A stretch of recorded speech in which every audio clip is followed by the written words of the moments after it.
right. Well, let me say good morning, happy Friday, and welcome to the November version of Let's Talk Business. We're excited about this month because every November we really highlight, and that's both locally, regionally, and nationally. This is seen as Entrepreneurship Month. So we're very excited about being able to highlight and spotlight some of our key entrepreneurs in the city, and you'll meet them a little bit later this morning.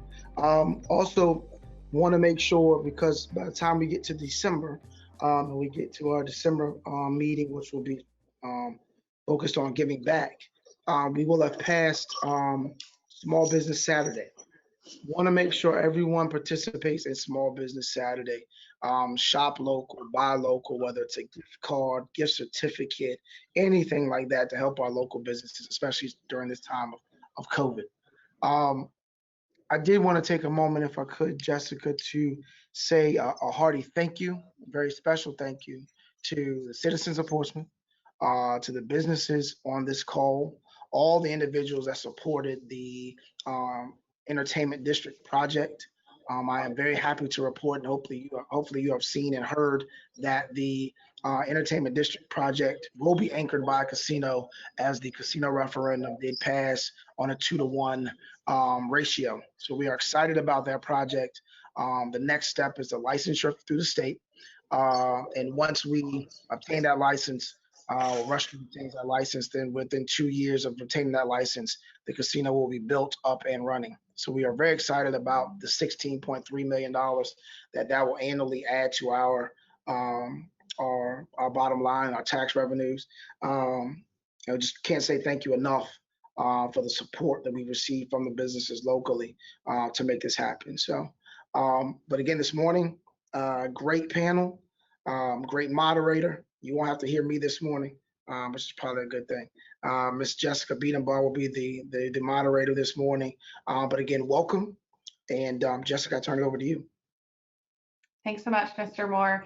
And just to echo that, thank you again to all of the citizens that voted either way for the referendum. But of course, we're super excited to see where the entertainment district goes, and there's going to be several opportunities for local entrepreneurship within that district. So it's a great opportunity, and we're looking forward to that project coming together. With Entrepreneurship Month being the theme, we are super excited to have a couple of professionals that have a world of experience in entrepreneurship and what they do. And they come at it from a couple of different angles. Most of them have done a couple of different angles within their work and their history. So I think there's going to be lots of perspective to learn, and certainly an ongoing conversation. So just a reminder that as questions come to mind for you, please enter those into the chat and I'll make sure to ask them, and we'll have some open Q&A towards the end. So we do have Dr. Bobbie Hansel-Union of Hansel Union Consulting, Michelle Wren, who's the Executive Director of Portsmouth Partnership, and the newly formed Bloom, and Marko, I'm sorry, Marko, I always mess up your last name, but Frigelj? Yeah, you got it. Yes, owner of the Incuhub, and then also some other service-based businesses. In lieu of reading off their bios, I'm going to ask each of our panelists to introduce themselves quickly, just give you some background, and then we'll dive into questions. But they know themselves better than anybody else, so we'll start with that. And I'm just going to go across my screen as I see them. So Dr. Bobbie, if you'd like to kick us off with a little bit of background about you. All right. Good morning, everyone. So obviously, I'm Dr. Bobbie. I have a company here in Portsmouth called Hansel Union Consulting, and we do therapeutic consultation services. Myself, I have a nursing degree, business, government, and then I went on to school for that, master doctorate degree. But my wealth of business, it sends coming from all the way back into before I want to say how old I am. Anyways, it comes from a diverse background, from blending on medical, nursing, government, and business sense together to be prosperous. And we now have 20 employees, and we're growing strong. We love the city. Wonderful. And we'll hear more about that growth and that journey as well. I know I'm interested to learn more, and I think a lot of folks will be too. Up next, Michelle Wren with Portsmouth Partnership and Bloom. Yeah, thank you. Thanks for having me. I'm super excited to be here as well. My background is actually accounting and finance, so kind of far from what I do now, and have just always had a heart for volunteering and nonprofit. So I started a long time ago. I will not mention my age either, like Dr. Bobbie said, with in the accounting department at Blue Cross and Blue Shield, way back when. And have, again, like I said, just a heart for volunteerism and for nonprofit. Just always like helping people, and so have kind of evolved and used my skills to then, work in different nonprofits. So currently with the Portsmouth Partnership as director. Can't be more thrilled to have landed in the city of Portsmouth. Had a heart for Portsmouth for about 20 years when we first moved back from Richmond, and just a great city. Great board that I work for, fantastic, 47 engaged entrepreneurs, business leaders around Hampton Road. So really, really blessed to be among all of these leaders. And also we work hand in hand with you guys from economic development, and it's just a lot of fun. So enjoy what I do, enjoy meeting people and connecting people to people. Wonderful, thank you. And we certainly value our association with the Portsmouth Partnership and the way that we're able to get things done. So we value that a lot. All right, Marko, you want to close us out for introductions? Sure. So everyone, hi, my name is Marko Frigelj. I'm a relative newcomer to Hampton Roads and to Portsmouth in particular. I spent about 15 years in the DC area, doing a lot of federal contracting and some real estate venture related things. But about 5 years ago, moved to the area, and while residing in North Suffolk, discovered Old Town Portsmouth and fell in love with it. And when it was time to expand business and open a location, there was no other place for me.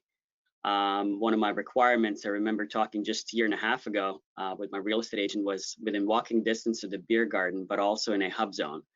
And he laughed at me, and then a week later he said, "You will not believe it. I found a place that's much bigger than what you ever thought you needed, but I think you'll like it, and it's affordable." And I looked at it, and it was supposed to be a home for my primary business, which is PMA IT Solutions. It's a IT management consulting company that helps the federal government and large corporations with IT management in particular, but also does many other things like network engineering and cybersecurity consulting and that sort of stuff. But when I found the place, which is now home of the Incuhub, my brain started going, and I know I see Bobbie right on the line, and Michelle and I have talked. I mean, Michelle was there for the thinking of it, before I even decided to pull the trigger entirely. But a year and a half later, the Incuhub is now the home of 53 businesses in Portsmouth. It has really become a hub for entrepreneurially minded individuals. So for those who don't know about the Incuhub, we're a co-working space, but it's specifically designed for entrepreneurs. So beside just providing a space, we work together to win contracts together as a team, and then spread the wealth, not just wealth of money, but wealth of knowledge, while supporting each other and learning from one another. So that's it in a nutshell. I hope I did it justice, but everyone, thank you for having me, and I look forward to having more of a conversation. Wonderful.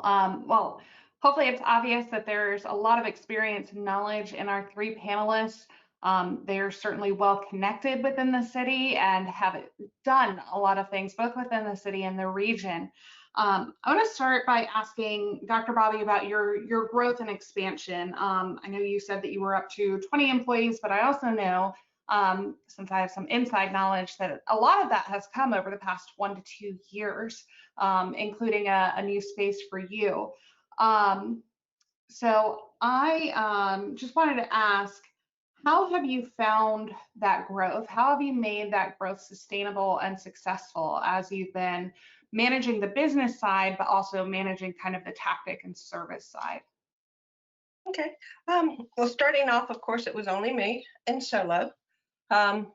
Working from home at first, then renting a little tiny space of an office and sharing a desk, and then moving over to Midtown Portsmouth first and growing there, adding on, I'm a behavioral therapist along with being a CEO.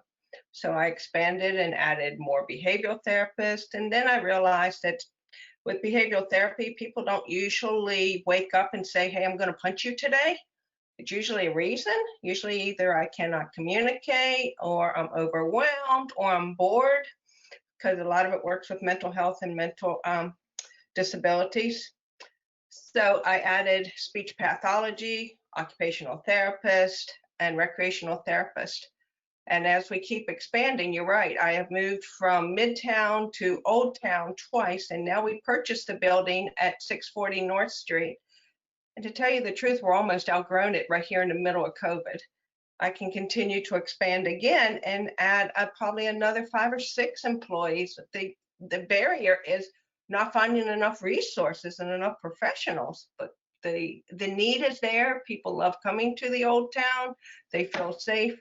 I'm not sure if you have any extension on that question, or was that? Yeah. What advice would you give somebody that is starting out? Because obviously you've been through a number of cycles in your business, and there's ups and downs. But what would you give as kind of a nugget of either hope or positivity for somebody that is maybe starting out? Dedication, belief in your product or service. If you're not going to be the person to be able to sell your product and service, nobody else is going to be able to do that either. So make sure that you know what your culture, your ethic, and your mission statement is to go forward, and hire people that can wrap around what your belief is. Work hard. There's no sleep the first couple years. There's no money the first couple years. Work hard. It does work at the end. I love that. So it does get better, even if the first few years are a little lean, we'll say. Correct. Everything from emptying the trash to answering the phone to, pretending that, oh, hold on a minute, I'll get her. You're the receptionist and now you're the CEO. Yeah, but you will get there. Creativity and dedication. That's awesome. And both Bloom and Incuhub offer some spaces for entrepreneurs and help with that networking and finding like-minded folks.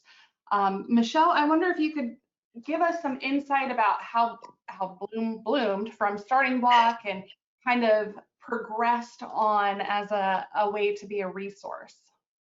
Oh yeah, I'd love to. So the partnership, for those of you who don't know, the mission of the partnership is to promote economic growth, leadership, and education in the city of Portsmouth. And we do it a lot of different ways. So about 5 or 6 years ago, the partnership saw a need for office space for startup companies. So we had about 3,200 square feet that we weren't using. So created offices out of that. And it merely was office space, inexpensive office space for businesses to land. And we became full very quickly without any advertising, which I wouldn't recommend for a new business, definitely. But we were on a very low budget, and there was just a huge need. So as kind of talking to a lot of different entrepreneurs and seeing what was happening really around the region, Portsmouth was being left out of the co-working space. So the partnership took a leap of faith about a year ago and invested in true co-working space. So now we have 8,700 square feet. We opened 5 days ago. I have 7 contracts. So we're on a roll. Every time somebody walks in, we're renting space, which is fantastic. But really saw the need for collaboration, connectivity, the sense of community. There's just so much that goes into working with other people and collaborating. So in our old space, we just weren't able to do that, and really felt that there was a need. Especially now, the big joke has been in this last year as we're launching our co-working space in the middle of COVID. It's like, who launches co-working in the middle of COVID, right? However, you know, it was very intentional because honestly, as 2020 has led us in kind of a different direction, we wanted to provide a platform for businesses to land. So everybody's pivoting, everybody's rethinking. You know, large offices and big businesses are shutting down their huge office space, and we just wanted to draw that business into Portsmouth. Feel like, you know, regionally Portsmouth has been missing out. We've got, you know, Marko, who opened a year and a half, just celebrated your year anniversary, so maybe not even quite a year and a half, and is full. Starting Block was full with really no resources wrapped around it, so definitely a need. We've had lots of attention in this last week, so excited to expand and excited to put the resources into that to create a platform for businesses to grow. Wonderful, and we're excited to see the growth continue. You mentioned it, and I want to spend a little bit of time with Marko and talking about both the Incuhub space, which is kind of niche and broad, because you focus on that hub zone and the contracting, but you wrap around a lot of other community involvement efforts.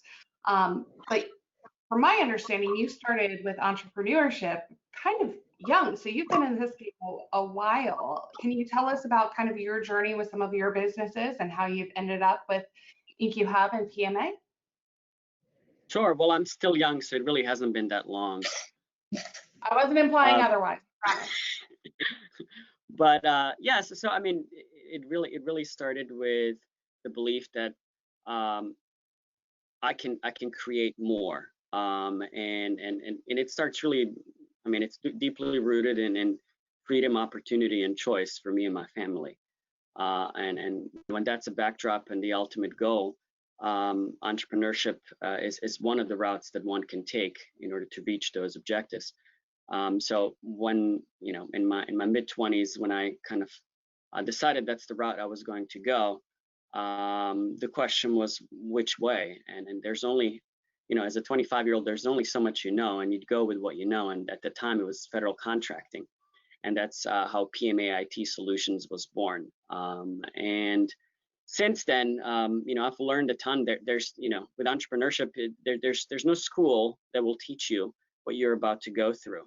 You know, you can go to business school all you want, but you know, you won't learn about changing the trash. Or perhaps doing all the nitty and gritty and all the networking that it takes to get from A to B. Most importantly, building relationships, because that's what the world runs on. Building trust, showing your heart's in the right place, so others trust to put their resources and time into.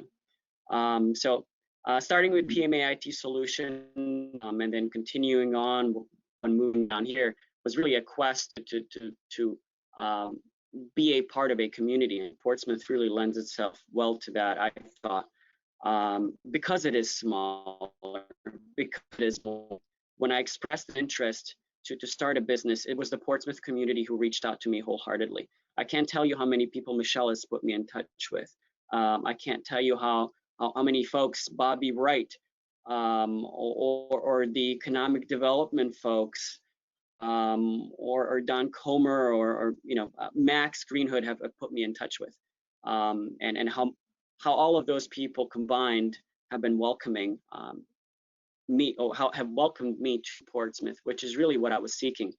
And the Incuhub was really just an extension of that. You know, the Incuhub is a work of passion, is something that, you know, I don't expect to grow exponentially, at least not now. Who knows? You know, one day when someone comes in and says, hey, we want to franchise it, and I've got nothing else going on, maybe we'll do it. But right now, it's a community of like-minded, business-focused individuals who would like to do good for themselves and the community. So just recently, we banded together and started an internship program. You know, and at the time of great division in our nation, we brainstormed to figure out how can we bring people closer together. How can we help our community more? And we started an internship program on a whim, with a few different partners, including ODU and the Hoffler Creek Wildlife Preserve. The next thing you know, we have 3 Norcom High School students at the Incuhub taking meetings with their business owners and learning about a gazillion different business concepts and ways to make money and build wealth and create a future alongside working with ODU's VMask to get a STEM background, learning how to build websites, how to do coding, and then ultimately, you know, helping preserve the environment with a partnership with the Hoffel Creek Wildlife Preserve. So the Incuhub has been truly a pleasure. Being part of the Portsmouth community has been nothing but wonderful. And I can't thank everyone, including you, Jessica, and Mr. Moore and Armand and the whole crew, just welcoming me and working together to make this a better place.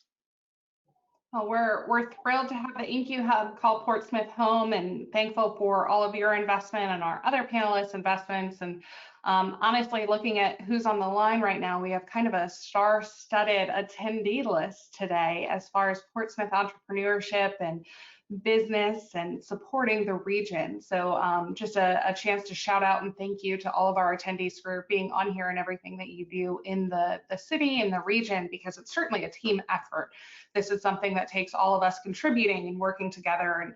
And Marko, you touched on something that if you've ever had a conversation with Mr. Moore, he's told you that relationships are how we do everything. And that really is the case. So that's one of our mantras, and we appreciate all of our relationships helping us get things done. I want to pivot, and this is a question open to all of our panelists.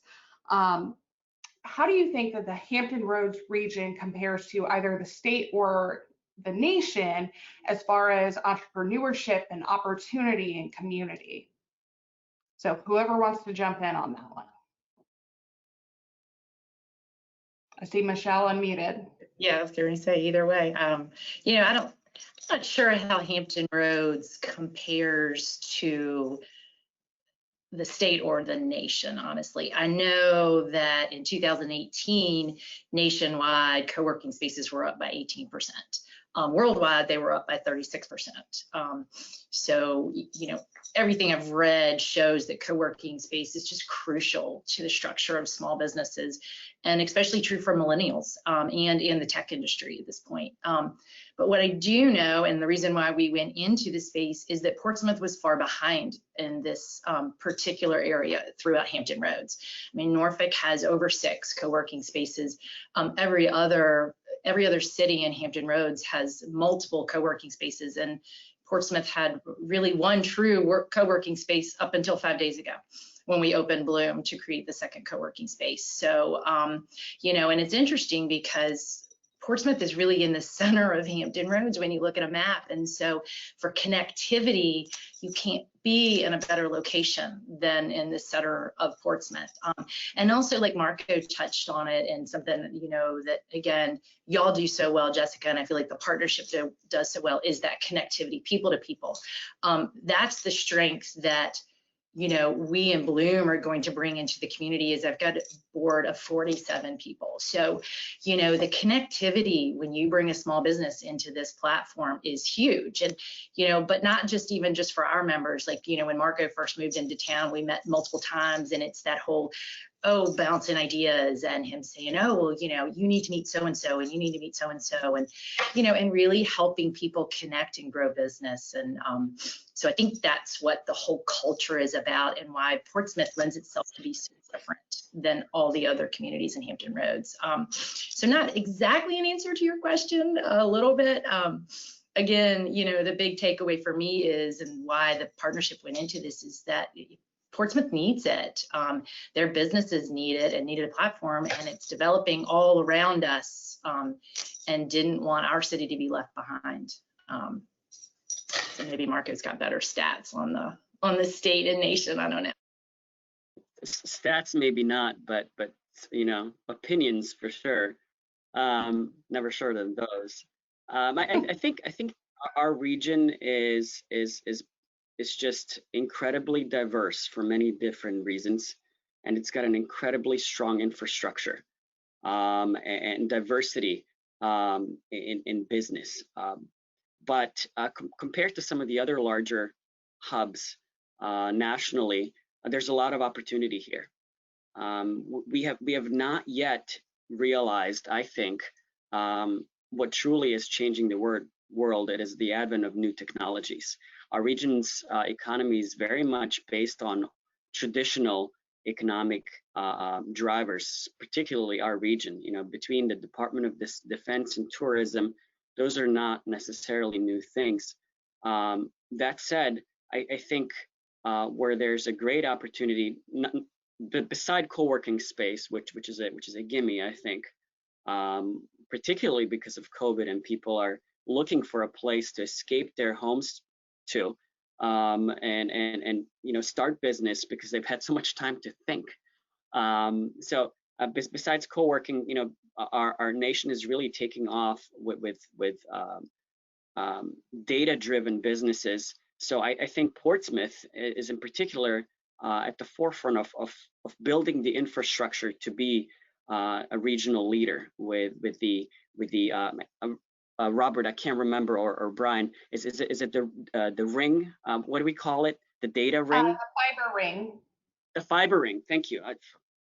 In any case, I think being at the forefront with building infrastructure to support data-driven businesses, and then using that to attract those sort of businesses to our region, I think is just an enormous opportunity. And I know Dr. Garcia and I have talked about that before, and I just think the more we push in that direction, the better off we'll be.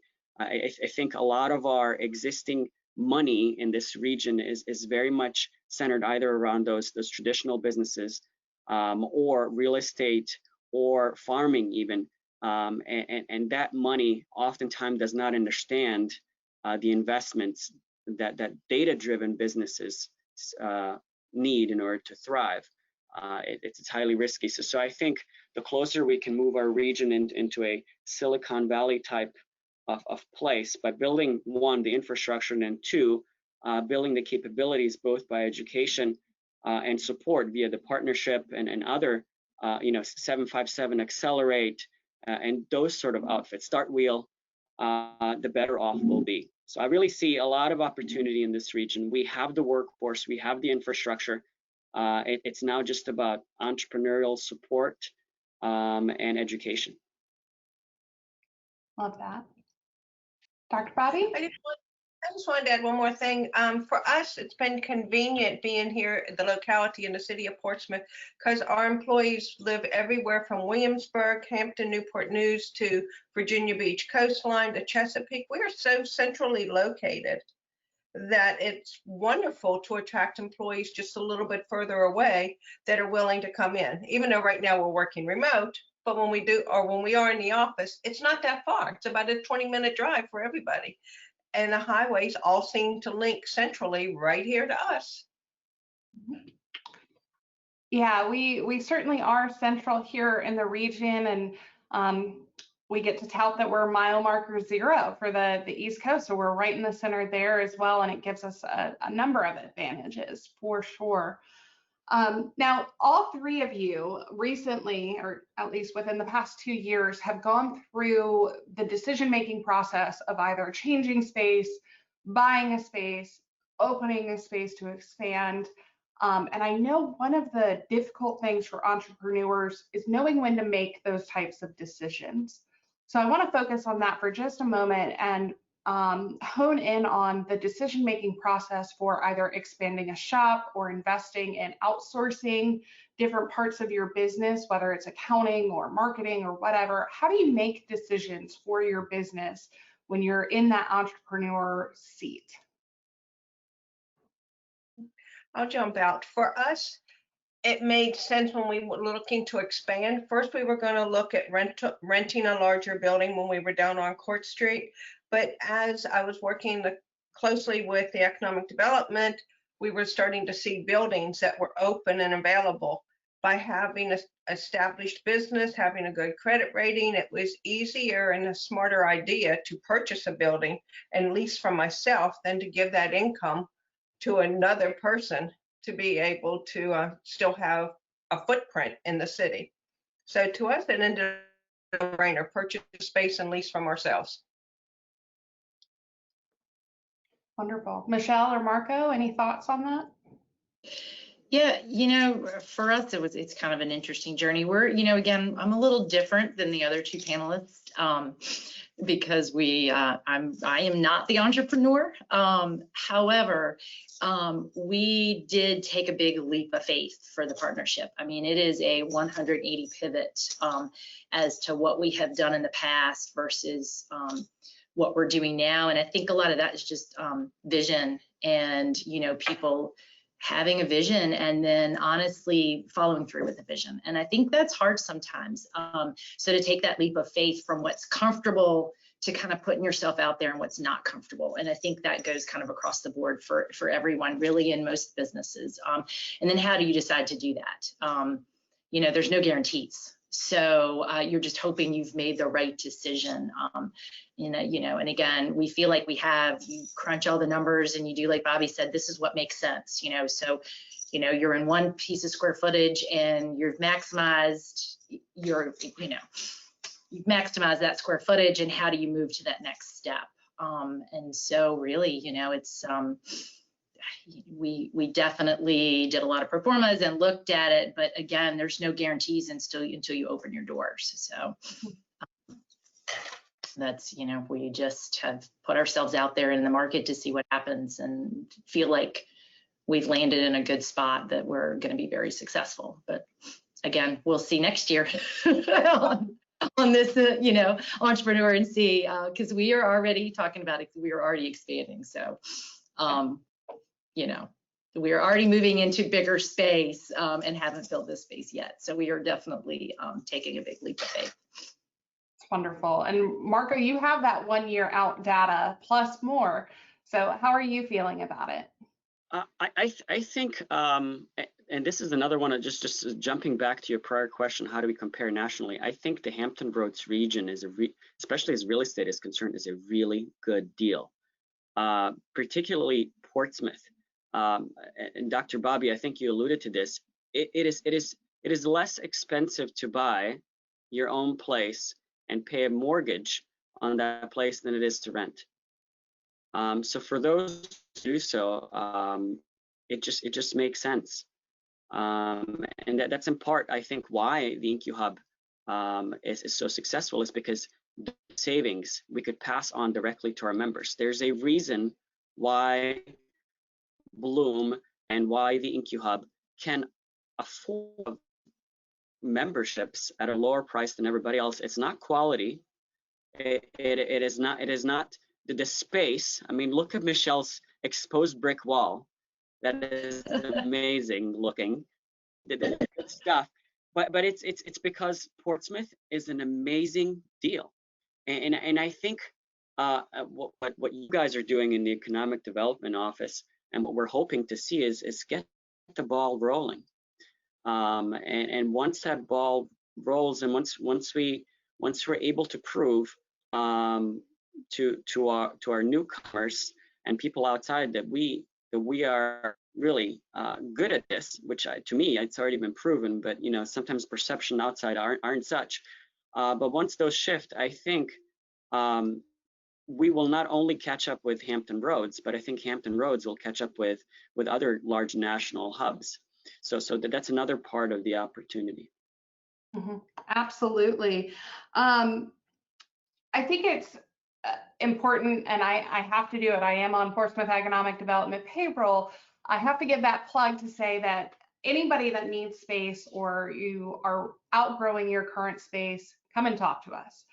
Come and talk to us anyway, but specifically come and talk to us. We can help you find a new space, help you find a good fit, whether it is leasing or buying. But we have folks in our office that are ready to take those calls and help, because we want to make sure that we continue cultivating this community that we are seeing built here in Portsmouth. And there's a lot of momentum here in the city. And we actually talked about whether or not we can continue to use the word momentum, because it's been ongoing for so many years now. So it's exciting to be here and see everything. Thank you all for that input. We do have one question from Sandy, and I want to remind everybody that you can chime in with questions in the chat box. But Sandy asked, how many offices does Bloom have to rent? Thank you, Sandy, for the question. We have 18 offices to rent. So, but we also have lots of desk space to rent, and we have lots of common space to rent as well. Awesome. And how many have you rented so far? I know you said you had increased capacity. I think you added, what, 20% capacity is already spoken for or something. Mm-hmm. Yeah, so we've already rented 5 offices. And then we've got some rented desks as well. So, yeah. So off to Incredible. Sure. Yeah. Not bad for 1 week. We're excited. And hopefully, I was going to say, and I've got like 3 people coming in the next 2 days. So hopefully I'll be running out of offices soon. Wonderful. So kind of a general question regarding entrepreneurship and supporting other entrepreneurs. How do you encourage creativity in not just doing the same thing over, but bringing new and innovative ideas into the space, whether within your own business or mentoring others, because I know all 3 of you do that. How do you create that creativity? Well, I think for sure, us, I can lead off with that. Go ahead. Go ahead, Marko, and then we'll go to Michelle. I'm sorry, Michelle, go ahead. Okay, I'll start. And for us, we're new. So, but it's kind of funny. It started last night. So I think it's going to be very organic at first for us. That whole creativity is just different businesses, literally talking to other businesses, and they've already started sharing ideas and how can I help you? So it was really fun actually yesterday evening. So there was like 6 of us sitting around, and it was just fantastic. So I think as far as creativity, that's going to be very organic within our members and community, for us anyway. Because again, where our businesses are really finding them very different that are coming. Everybody's coming for different reasons. So I've got digital marketing, and I've got icon management, and then I've got a chiropractor. So, really interesting mix, but I think that also lends itself to a lot of creativity, because as people are looking at different types of businesses, you can pull and learn from each individual, whether like what Dr. Bobbie does has a lot to offer, and what Marko does, again, but there's still some synergy in between, like starting a new business. And you can still learn a lot from different areas of expertise. So I really, it's going to be the back to, which I hate to say it, a water cooler and coffee pot conversation, and just passing in the hall and looking at whiteboards and going, hey, that's really cool. How did you come up with that? Base anyway. Marko probably has, other ideas too. No, I mean, Michelle, you hit the nail on the head. Creativity is really perpetuated by people sharing ideas. And Bobbie, right? I can't see Bobbie. Are you still on? It looks like he's still on. Him. Him and I. I'm here, Marko. Hey, brother. Hey, man. Hey, it's not return on investment. It's what? ROC, baby. Return on collision. Thank you. That's right. Return on collision. We joke about it all the time, but it's so true. It's strength. Our strength, and I think it's not just in business, but in life, as a nation, as a world, is in diversity. We all have different experiences. We all have different areas and levels of expertise. And whether you're an accountant, janitorial company, or a cybersecurity consultant, you still have to do accounting, you still have to do insurance, you still have some sort of legal support. We all have some many. I mean, we as small businesses have to do so many things hard, and we all have to do the same thing, regardless of what our product or service is at the end of the day. And because we have to do the same things, we can share so many ideas amongst ourselves just in terms of running a business. But beyond that, we are just on different things, because we have had to learn to adjust. that's really where the magic comes from. When you have an accountant talk to a security consultant who talks to someone who runs a janitorial services company, who talks to someone who is into publishing and media. We all approach marketing in different ways. We all approach business management in different ways. We all talk to different insurance agents. And when you get us all in one room, in one place to discuss, a same idea, we all take a different avenue to get to the same goal. And what you find sometimes is just the approaches are inspirational, most importantly, that talking to someone who does something entirely else, I'm able to take their approach and then adjust it to my business model, something that I couldn't have done on my own if I was just looking at it through my own personal lens. So again, diversity is key and diversity is strength. And I think the more diversity that we can bring to Portsmouth, the more creative people we can bring here and incentivize to come by opening up our doors, by making up processes, looking at things in more and more simple, by in innovative ways, by more listening, the better off we'll be, not just as businesses, but as a community. Perfect. Dr. Bobbie? I was just going to add in a part of the creative thinking, obviously has happened because of COVID-19, especially within businesses, and how do we succeed and how do we grow and how do we make it through this? So with us, what we do is our monthly staff meetings, we throw every idea on the board and no idea is wrong. We tease them out, we figure out what can work and what can't work. By having staff buy-in and with the creative thinking, they also take that out into the community. In addition to the creative thinking from within, we also work with William and Mary, EVMS, and Hampton University and ODU with different trade schools within them, professional lines. So we have people coming from doctoral and masters from EVMS, from William and Mary. We have speech pathologists coming from Hampton. So we have a variety of people that bring energy with them and more creativity. And that as they come, they're seeing the city of Portsmouth. So cool. And we love that, because the more people that see Portsmouth, the more people that fall in love with it. And I think a big impetus for these conversations for Let's Talk Businesses is really to continue that collision, borrowing from Marko and Bobbie, and make sure that there's an avenue for conversation and hopefully networking there. Dr. Bobbie, you mentioned COVID, and we got a question about challenges. And I know COVID has been a huge challenge, but also a big opportunity this year. So a question from one of our guests, what has been one of the biggest challenges you've faced in business? Going through COVID, the biggest challenge has been that we used to see our clients and our patients face to face.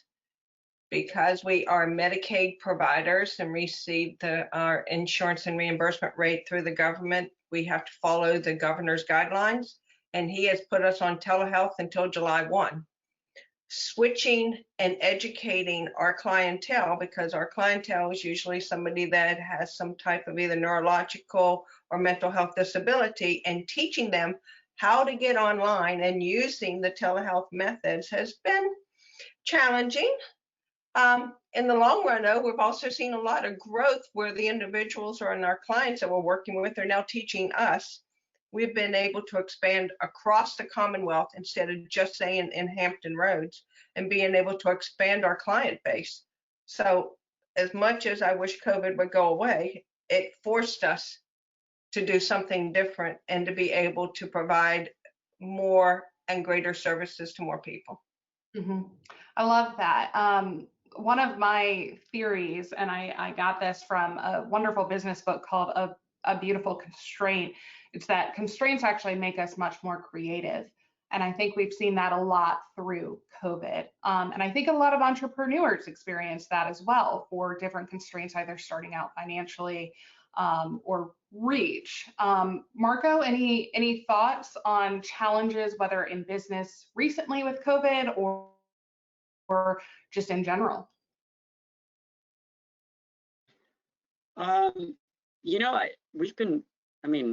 PMA IT Solutions has been really unaffected by COVID. You always wonder, what is the opportunity cost? where could we have been had it not been, but IT in general has really, has really been needed more than ever before during these times. But I think overall, and I think as Dr. Bobbie said, when people are in a bind, they tend to get more creative, and the research shows that anyway. And I can't tell you how many folks I've talked to, and this is the whole other side of the spectrum, who've just had so much more time to think and to come up with ideas. And it's so much time, let's talk, I've got X, Y, and Z idea. So I've seen that too. So I think, COVID, as difficult as it may have, as it is, and it may continue to be, will bring about a lot of positives, because we will have had to adjust, and we will have had to reinvent ourselves, and because we had to get more efficient and effective using new means of communication. Now everyone, before this, how many of us met on Zoom all the time? Some of us a lot, but a lot of us haven't. Now everybody has. How many corporations thought that it was necessary to have people to now learn the hard way? Really, it's not necessary. And how many cost savings are corporations going to reap from now allowing people to stay at home? Of course, there are challenges with that too. How do you build culture remotely? That's tough. But can it be done? Sure. A lot of tried and succeeded. So, I think in the end, this drastic change will bring about as many positives as it brought negatives. At least that's my hope. Michelle? Yeah, I was going to say I think for me, it's the connectivity that's so hard. So where the convenience of Zoom is fantastic and where we all are talking, but I miss that person to person. That's kind of what I love, is being around people. There's energy when you're in a room with people. It's a whole different dynamic. So I think pivoting to this virtual world is hard. Just for what we do as an organization, just keeping the connectivity. I mean, you have to remember, I'm in an organization that's 47 volunteers. So again, keeping the momentum and keeping the connectivity between 47 volunteers when they're all trying to keep their businesses moving forward is challenging, definitely. So, and I think, again, just hard to create that sense of community through a virtual world. I also think that's one of the reasons that co-working spaces are going to do so well during this, is because people miss that. You need that, as I think innately we need that as human beings. I think as a country we need that. It's one of the things that brings people to Portsmouth, is that connectivity and feeling like you're a part of something. One of the things that makes your team so strong is that sense of belonging, that personal touch. So I think trying to create that in an alternative online environment is, I think we're doing it. And I think, a lot of times we're doing it well, but I still don't think that it's a replacement for face-to-face meetings and a handshake. Just think there's a lot to be said for that. So I think it'll be interesting to see how we go as a community and as a nation going forward with it. Definitely. Awesome. So I have a wrap-up question for each of you. In under a minute, tell us why someone should be an entrepreneur. Let's start reverse order from introduction. So Marko, you're on the hot seat. Well, I don't think everyone should be an entrepreneur. Entrepreneurship isn't for everyone, for many reasons. But for those that are so inclined, I think entrepreneurship, if done right, can allow one to multiply their talents. By when you work for someone else, and I've had that, I can only produce by myself for that entity, right? Whereas as an entrepreneur, you can take your talent and then inspire others to learn from you, or even inspire for the benefit of the organization that you're building. So then you can take your influence and multiply it across a broader spectrum. So yeah, but it's not for everyone, you know. You know, in my role as the owner of the Incuhub,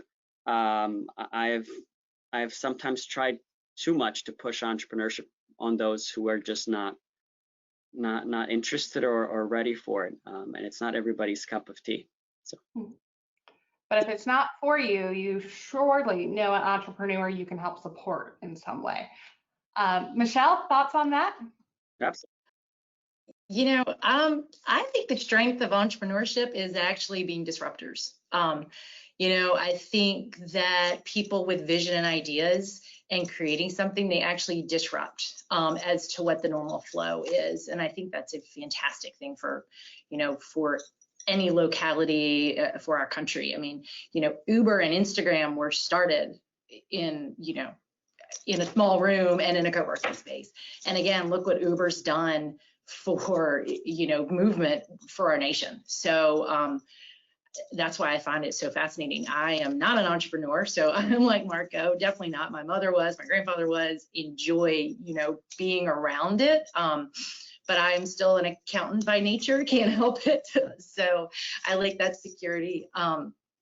However, I just think the vision and passion with entrepreneurship is amazing. And again, I think that that's what leads to growth in industry and actually just disrupting as to what the normal pattern is. Love that. And you certainly support a lot of entrepreneurs here locally. So thank you for that. We try. It's fun. Dr. Bobbie, your closing thoughts. All right. Well, I have to agree with Marko. Entrepreneurship is not for everyone. I kind of fell into it backwards because personally, I didn't fit into the corporate square. I was a round peg trying to do the work that everybody wanted me to do. And I didn't fit. I had my own values, my own ideas, and it kept hitting the glass ceiling. And so I broke out and started my own, but it's very rewarding. It is challenging. If you have a vision and a mission and a purpose, and you're willing, then I think a person should give it their best shot. And there are a lot of us around here that are willing to give you some advice and stand beside you while you cry some nights, and other days you cheer because something worked. Wonderful. Well, I can't think of a better way to wrap that up. So I'll just say thank you again to our panelists. I'll encourage anyone that hasn't met with them to please reach out to them. They are a wealth of knowledge, and thank you for everyone for sticking with us for yet another virtual meeting. I know you have a lot of them on your calendars. I'd also like to say thank you. I see a lot of names that took our survey that we just wrapped up yesterday. We took a lot of information from that. We'll be sharing some results with our boards and of course City Council. So thank you for taking the time to do that. We got a huge response, and we really value the input of the community because that's what makes this work. So thank you again. I leave you all with a happy Friday. Stay safe, and we'll see you next time.